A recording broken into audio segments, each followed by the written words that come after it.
रतनपुर नाम के एक छोटे से गांव में एक टूटी फूटी झोपड़ी है, जहां दो अनाथ बहनें रहती हैं। बड़ी बहन, जिसका नाम अनाया है, वो मिट्टी के चूल्हे पर थोड़ा सा खाना पका रही है। वही छोटी बहन रूही अभी सो रही है।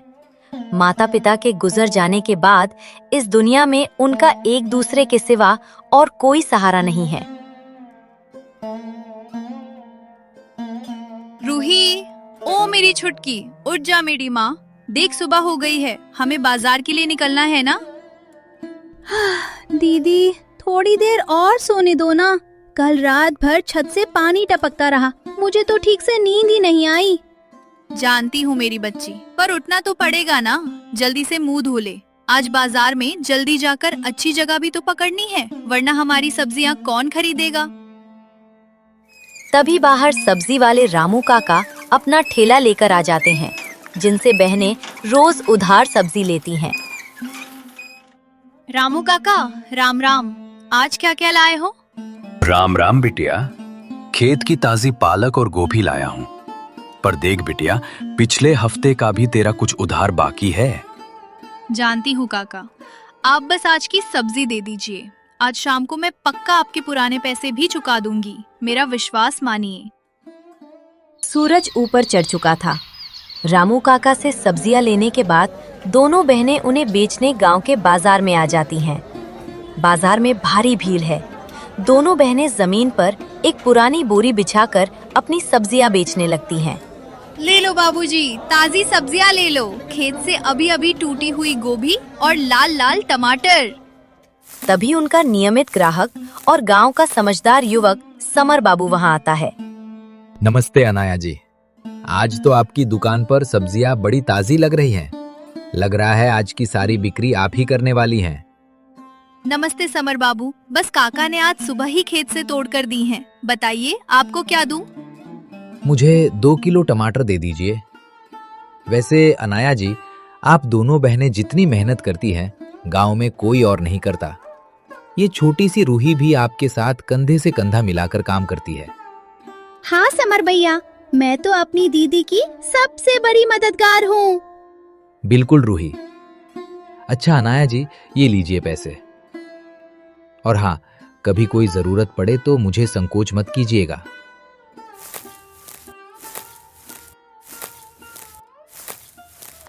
शाम ढल चुकी थी। दिन भर की थकान के बाद दोनों बहनें अपने चाचा गोविंद के घर काम करने पहुंचती हैं। चाची कल्याणी गुस्से में लाल पीली बैठी है। आ गई दोनों महारानियां। दिन भर बाजार में मटर गश्ती करके अब मुंह उठाकर यहाँ आ गई हैं। उधर चूल्हे पर राख पड़ी है और जूठे बर्तन भी पूरे के पूरे वैसे ही पड़े हैं। क्या तुम्हारे बाप का नौकर आएगा काम करने? नहीं चाची जी, बस बाजार से आने में थोड़ी देर हो गई। मैं अभी सारे बर्तन मांज देती हूँ और आंगन में झाड़ू भी लगा देती हूँ। हाँ हाँ, बड़ी सती सावित्री बन रही है। जल्दी हाथ चला, मुफ्त की रोटियां तोड़नी होती हैं तो समय पर आ जाती हो। मेरी तो किस्मत ही फूट गई, जो इन 2 पनौतियों का बोझ ढोना पड़ रहा है।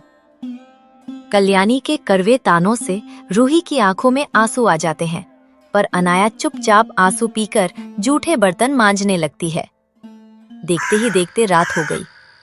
घर का भारी काम खत्म करके दोनों बहनें वापस जाने लगती हैं। तभी गोविंद चाचा, ए लड़की रुको।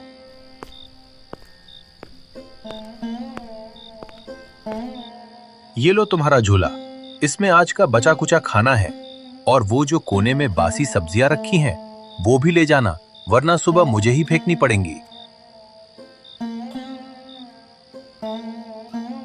पर चाचा जी, इसमें तो रोटियां एकदम सूख गई हैं। जो मिल रहा है चुपचाप ले लो, यहाँ कोई भंडारा नहीं चल रहा है। मुफ्त में इतना मिल रहा है, उसी पर भगवान का शुक्र मनाओ। चलो निकलो अब यहाँ से। अनाया सिर झुकाकर और अपनी छोटी बहन का हाथ पकड़कर अंधेरे रास्ते पर चल पड़ती है।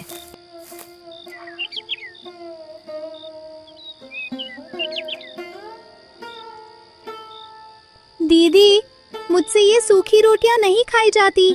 इसमें से कैसी अजीब सी बास आ रही है। क्या हमारी किस्मत में हमेशा यही बचा कुचा और खराब खाना लिखा है? हम इतने गरीब क्यों हैं दीदी?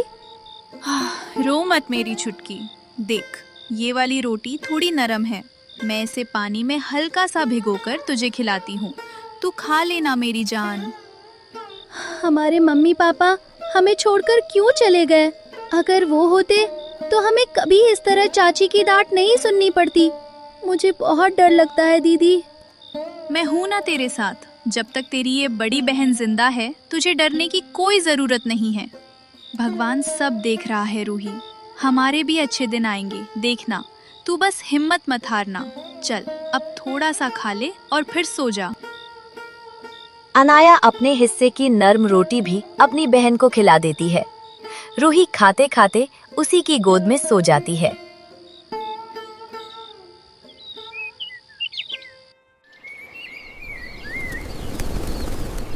अगली सुबह अरे ये दरवाजे पर ताजी सब्जियां, दाल और चावल की छोटी सी पोटली यहाँ कौन रख कर गया है? अरे रूही, ओ रूही, जरा दौड़ के बाहर आ तो।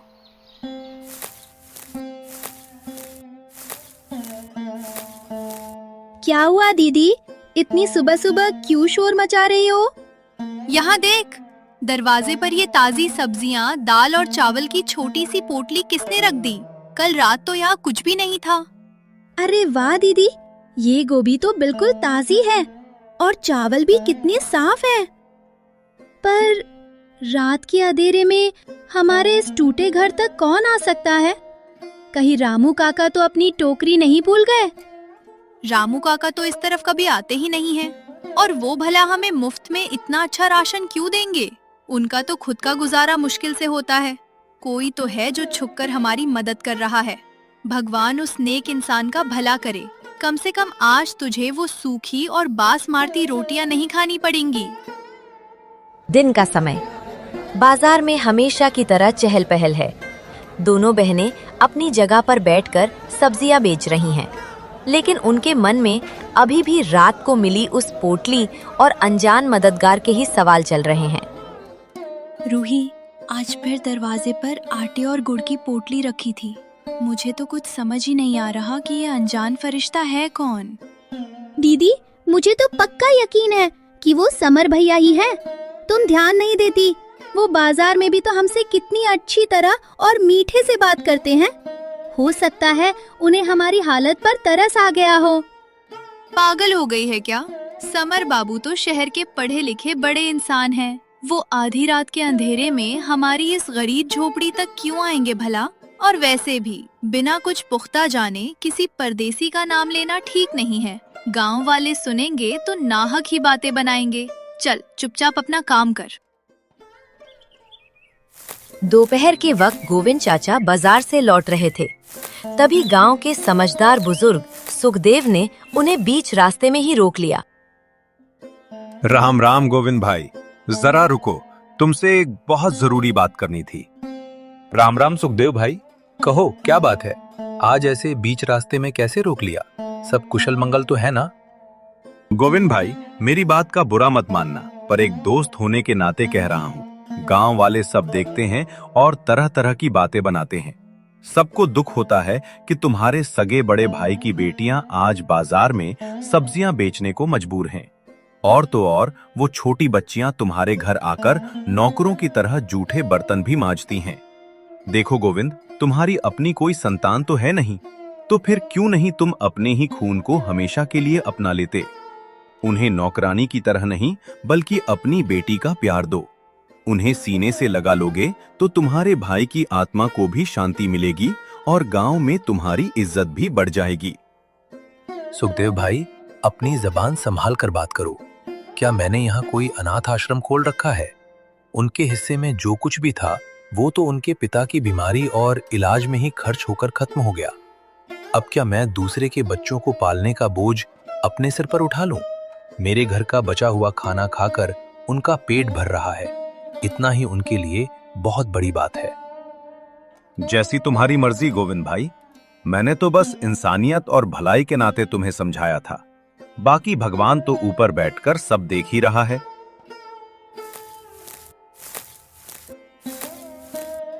दोपहर का समय था।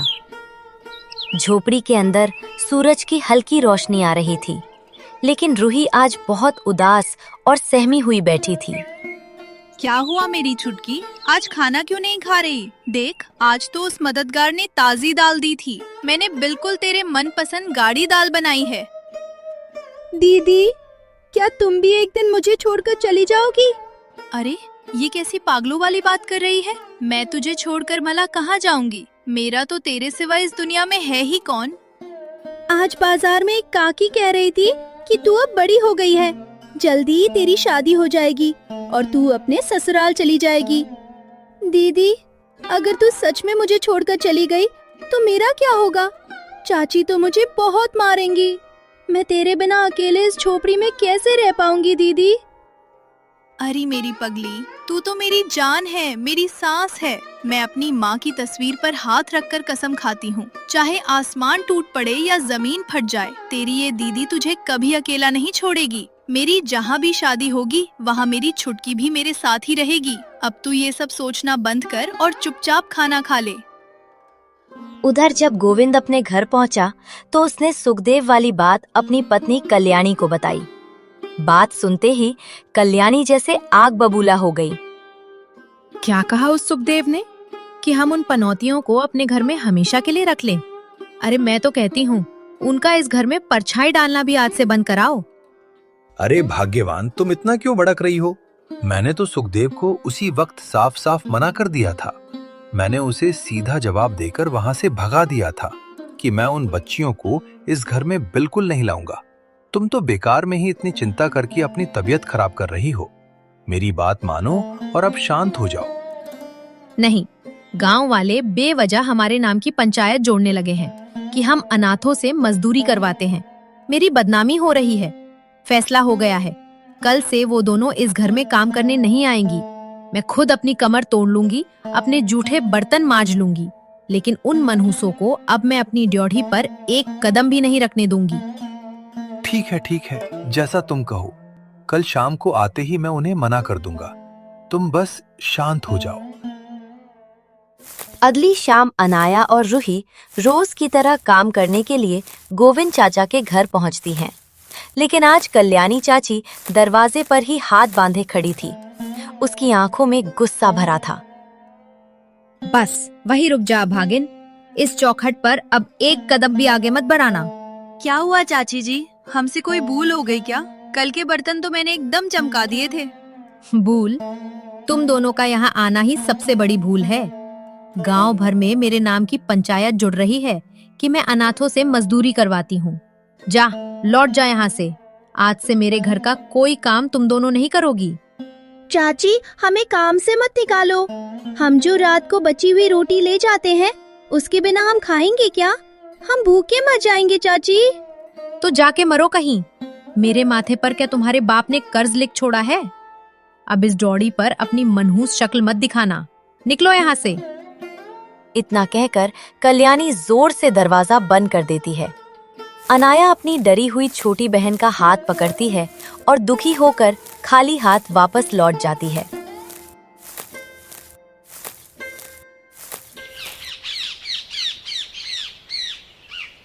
आज झोपड़ी में चूल्हा नहीं जला था। दोनों बहनें अंधेरे में भूखी प्यासी जमीन पर बैठी थीं। दीदी, मुझे बहुत जोर से भूख लगी है, पेट में दर्द हो रहा है। आज तो खाने के लिए वो सूखी रोटियां भी नहीं बची। अब हमारा क्या होगा दीदी? क्या हम भूखे ही रहेंगे?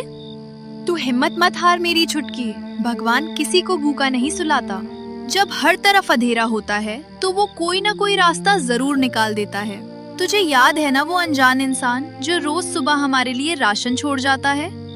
लेकिन दीदी, वो तो सुबह आएंगे ना, तब तक ये लंबी रात कैसे बीतेगी? भूख के मारे तो मुझे नींद भी नहीं आ रही है। आज हम सोएंगे नहीं रूही, आज हम पूरी रात जागेंगे। जो इंसान छुपकर हमारी इतनी मदद कर रहा है, हमें भूखा मरने से बचा रहा है, आज मैं उसे देख कर ही रहूंगी। आज हम दरवाजे के पीछे छुप कर बैठेंगे और उस अच्छे इंसान का इंतजार करेंगे। रात धीरे धीरे गहराने लगी। भूख और नींद से लड़ते हुए दोनों बहनें दरवाजे के पीछे छुप कर बैठ गईं। उनकी नजरें बस दरवाजे की दरार पर टिकी थी। तभी बाहर कदमों की आहट हुई। एक आदमी कंधे पर बोरी लेकर आया और उसे चुपचाप दरवाजे पर रखकर जाने लगा। रुको, कौन हो तुम? और रोज रात के अंधेरे में छुपकर हमारे दरवाजे पर ये खाना क्यों रख जाते हो? आदमी घबराकर पीछे मुड़ता है। चांद की रोशनी में उसका चेहरा देखकर दोनों बहनें एकदम सन्न रह जाती हैं। चाचा जी, आप इतनी रात को चोरों की तरह छुपकर हमारे लिए राशन लाते हैं, लेकिन क्यों चाचा जी? दिन में तो आप हमें अपने घर से धक्के मारकर निकाल देते हैं, फिर छुपकर हमारी ये मदद क्यों? ये सुनकर गोविंद की आंखों में आंसू छलक आते हैं। वो वहीं जमीन पर बैठ जाता है। इतने दिनों से उसके मन में दबा हुआ सारा दर्द आज आंसुओं के रूप में बाहर आ जाता है। जब आप हमें अच्छा खाना दे ही सकते थे, तो फिर शाम को वो खराब और बासी खाना क्यों देते थे चाचा जी?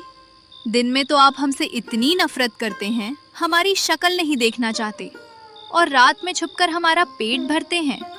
आपका सच क्या है चाचा जी? आप दिन में इतने बुरे और रात में इतने अच्छे क्यों बन जाते हैं?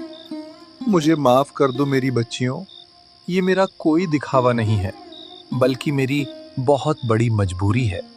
मैं तुम्हारी चाची के आगे बहुत कमजोर हूँ। अगर कल्याणी को जरा भी पता चल जाता कि मैं तुम्हारी मदद कर रहा हूँ, तो वो पूरे घर में बहुत बड़ा हंगामा कर देती। वो शायद तुम्हें वहाँ काम करने भी नहीं आने देती। पर चाचा जी, आप दिन में हमसे इतनी नफरत क्यों करते हैं? क्या हम इतनी बुरी हैं? हम तो आपके ही सगे बड़े भाई की बेटियां हैं ना? नहीं मेरी बच्ची, तुम बुरी नहीं हो, और यही बात तो मुझे रात भर चैन से सोने नहीं देती। शाम को जब मैं मजबूरी में तुम्हें वो सड़ी हुई रोटियां देता था ना, तो मुझे अंदर से बहुत तकलीफ होती थी। ऐसा लगता था जैसे मेरी जान निकल रही हो। मैंने अपने बड़े भाई को उनके मरते समय कसम दी थी कि तुम दोनों का हमेशा ख्याल रखूंगा, लेकिन मैं बहुत डरपोक निकला। मैं अपनी पत्नी का सामना नहीं कर सका, इसीलिए रात के अंधेरे में अपने ही घर से राशन चुराकर तुम्हें दे जाता था, ताकि मेरे भाई की बेटियां कभी रात को भूखी ना सोएं। मुझे माफ कर दो बच्चियों। गोविंद की बातें सुनकर बहनों का दिल पसीज जाता है। अच्छा, तो ये खेल चल रहा था मेरी पीठ पीछे।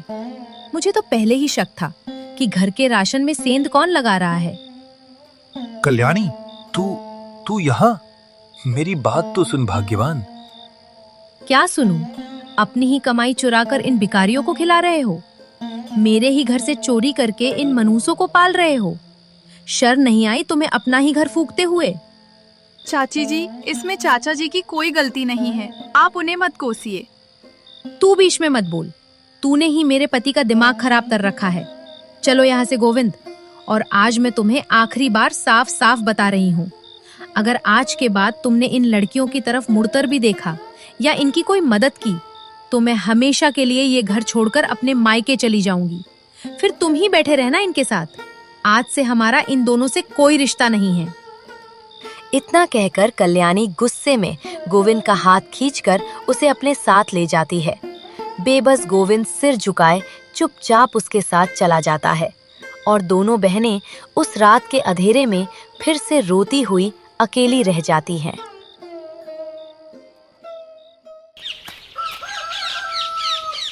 उस खौफनाक रात को बीते अब कुछ दिन हो चुके थे। चाचा का आना पूरी तरह बंद था और घर में रखा थोड़ा बहुत अनाज भी खत्म हो चुका था। आज सुबह अनाया और रूही उदास और भूखी बैठी थी।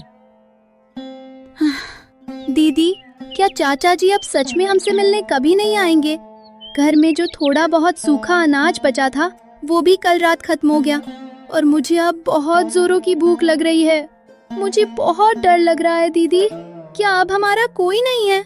क्या हम ऐसे ही इस अंधेरी झोपड़ी में भूखे प्यासे ही रह जाएंगे?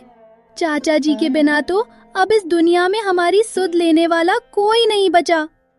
रो मत मेरी बच्ची। तूने उस रात देखा था ना कि चाची कितने गुस्से में थी। चाचा जी ने आज तक हमारे लिए बहुत कुछ किया है, लेकिन हम उनके खुद के घर टूटने की वजह नहीं बन सकते। रही बात हमारी, तो तू भूल गई कि तेरी ये दीदी अभी जिंदा है। अब हम किसी के आसरे या रहम पर नहीं जिएंगे। कल सुबह होते ही मैं गांव में लोगों के खेतों में या सूखी लकड़ियां बीनने का काम ढूंढूंगी। हम दोनों मिलकर मेहनत करेंगे, अपना पेट खुद पालेंगे और किसी पर बोझ नहीं बनेंगे। तू देखना, हमारा ये बुरा वक्त भी बहुत जल्दी कट जाएगा। तभी अचानक झोपड़ी के दरवाजे पर जोर जोर से खटखटाहट होती है। तू घबरा मत रूही, यहीं बैठ, मैं देख कर आती हूँ।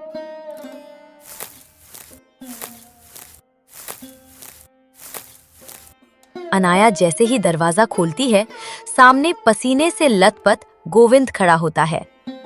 अनाया, गजब हो गया मेरी बच्चियों, अनर्थ हो गया। तुम्हारी चाची कल्याणी कुएं से पानी खींच रही थी।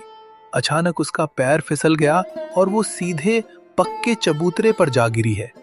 उसके सिर से बहुत खून बह रहा है और वो दर्द से तड़प रही है। वो तो अपनी जगह से उठ भी नहीं पा रही। गांव का कोई भी आदमी मेरी मदद के लिए आगे नहीं आ रहा। मुझे कुछ समझ नहीं आ रहा कि मैं अकेला क्या करूं, इसलिए भागकर तुम्हारे पास आया हूं। हे भगवान, चाचा जी, आप ऐसे कांपना बंद कीजिए और हौसला रखिए। चाची जी ने हमारे साथ जो भी किया वो सब पुरानी बात है। इस मुसीबत की घड़ी में हम आपको अकेला कैसे छोड़ सकते हैं। रूही, तू जल्दी से अंदर जा और मेरा वो साफ सूती कपड़ा फाड़ कर ले आ। हमें चाची का खून रोकना होगा। चाचा जी, आप बिल्कुल मत रोइए, चलिए जल्दी, हम अभी आपके साथ चाची जी के पास चलते हैं। उन्हें कुछ नहीं होने देंगे हम।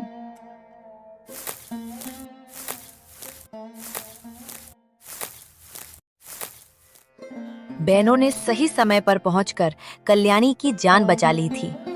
जिन बहनों को कल्याणी ने धक्के मारकर निकाला था, आज वही बच्चियां सब भूलकर उसकी सेवा कर रही थीं। चाची जी, थोड़ा सा दर्द होगा, बस थोड़ा सा बर्दाश्त कर लीजिए, घाव जल्दी भर जाएगा। दीदी ने आपके लिए ये गरम हल्दी वाला दूध बनाया है चाची, इसे धीरे धीरे पी लीजिए। खून बह जाने से आप कमजोर हो गई है ना, इससे आपको जल्दी ताकत मिलेगी। तुम दोनों रात रात भर जागकर मेरे पास बैठी हो, थक गई होगी ना, जाकर थोड़ा आराम कर लो।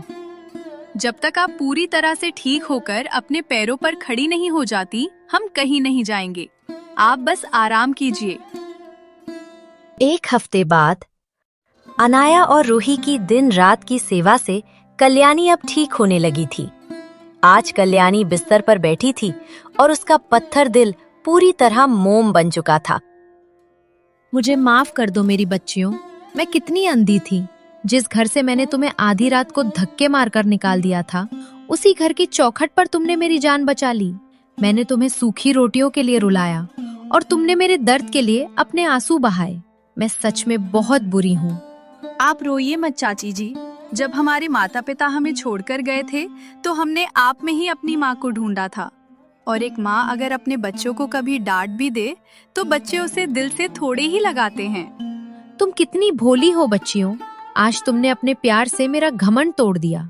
मेरी अपनी कोई कोख नहीं थी, पर आज तुमने मुझे माँ होने का एहसास दिला दिया। अब तुम अनाथ नहीं हो, तुम्हारी माँ अभी जिंदा है। आज से दुनिया की कोई भी ताकत मेरी इन दोनों बेटियों को मुझसे दूर नहीं कर सकती। कल्याणी, आज तूने सिर्फ इन बच्चियों को ही नहीं अपनाया, बल्कि मुझे भी नई जिंदगी दे दी है। आज मेरे भाई की आत्मा को सच में शांति मिल गई होगी। आज बरसों बाद हमारा ये ईंट पत्थर का मकान सच में एक परिवार बन गया है। कुछ ही महीनों में उस घर की दुनिया बदल गई। अब बहनें बाजार में सब्जी बेचने नहीं जाती थीं। घर में हर तरफ हंसी की खनक थी। अनाया, रूही, कहाँ हो मेरी दोनों परियां? जल्दी से बाहर आओ। देखो आज मैं शहर से अपनी बेटियों के लिए क्या लेकर आया हूं।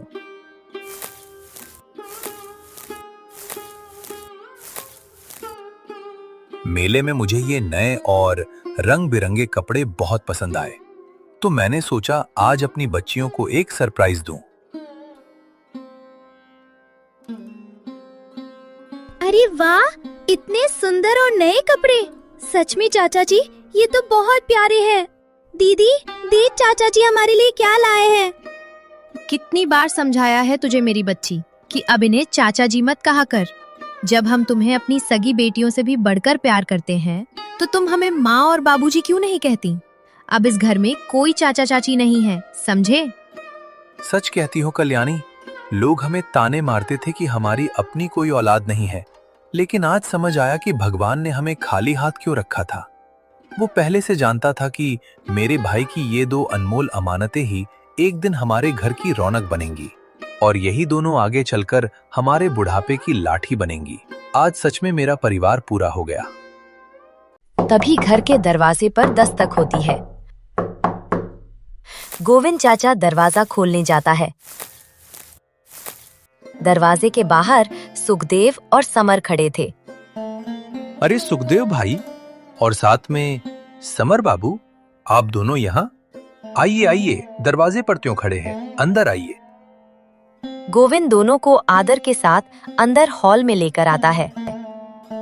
राम राम गोविंद भाई। दरअसल बात यह है कि ये समर बाबू कई महीनों से बाजार में अनाया बिटिया को ढूंढ रहे थे। काफी परेशान थे कि वो अचानक कहाँ चली गई, तो मैं इन्हें सीधा यहीं आपके पास ले आया। नमस्ते गोविंद चाचा जी। मैंने अनाया जी को तपती धूप में पूरी ईमानदारी और मेहनत से अपना परिवार पालते देखा है। जो लड़की अपनों के लिए इतनी निस्वार्थ हो सकती है, वो किसी भी घर को स्वर्ग बना सकती है। मैं अनाया जी से विवाह करना चाहता हूँ, अगर आप सबको मंजूर हो तो।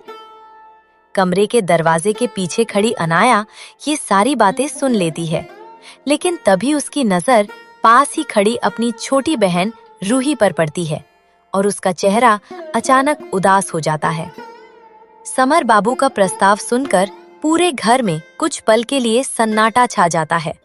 अनाया भारी कदमों से आगे आती है और समर से कहती है, समर बाबू, आप बहुत अच्छे इंसान हैं, पर मैं इस रिश्ते के लिए हाँ नहीं कह सकती। मैंने अपनी माँ की तस्वीर पर हाथ रखकर कसम खाई थी कि मैं अपनी छुटकी को कभी अकेला नहीं छोड़ूंगी। मेरी रूही के बिना मेरा कोई संसार नहीं है। मैं उसे छोड़कर कहीं नहीं जा सकती। अरे पगली, तू रूही को अकेला कहाँ छोड़ रही है? ये तो अब मेरी और कल्याणी की सगी बेटी है। ये तो इसी घर में राज करेगी। हाँ दीदी, बाबूजी बिल्कुल सही कह रहे हैं। तुमने आज तक सिर्फ मेरे लिए अपनी हर खुशी कुर्बान की है। अब मुझे भी तो तुम्हारी खुशी देखनी है। समर भैया बहुत अच्छे हैं, तुम हाँ कर दो ना दीदी। अगर आप सबकी यही खुशी है तो मुझे भी ये रिश्ता मंजूर है। अरे वाह, तो फिर अब देर किस बात की गोविंद भाई, जल्दी से अंदर जाओ और मिठाई लाकर सबका मुंह मीठा करवाओ। मैं तो कहता हूँ जल्दी से शादी की तारीख भी पक्की कर ही लो, वरना ये समर बाबू बाजार में रोज मेरे पीछे पड़े रहेंगे और मेरा सिर खा जाएंगे। सुखदेव की ये बात सुनकर समर शर्मा जाता है और बाकी सभी लोग जोर जोर से हंस पड़ते हैं। अपनी निस्वार्थ मेहनत और अटूट प्रेम के बल पर उन दोनों अनाथ बहनों ने न सिर्फ अपना खोया हुआ परिवार वापस पाया, बल्कि अपने लिए एक खुशियों भरा संसार भी बसा लिया। और इस तरह हंसी खुशी ये कहानी यहीं खत्म होती है।